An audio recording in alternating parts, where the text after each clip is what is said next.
Ab dem 1. Dezember 2013 ist diese hier angebotene Vierzimmer-Mietwohnung bezugsfrei. Die Erdgeschosswohnung liegt in Schwäbisch Hall. Das Mehrfamilienhaus wurde im Jahr 2000 erbaut und 2012 saniert. Die Wohnung befindet sich in der ersten Etage und wird über eine Zentralheizung beheizt.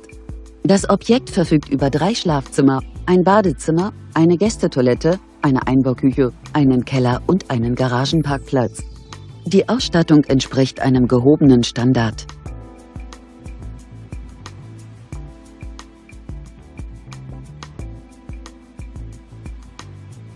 Bei einer Wohnfläche von ca. 96 Quadratmetern beläuft sich die Gesamtmiete dieser Erdgeschosswohnung auf 940 €. Kontaktieren Sie uns für nähere Informationen.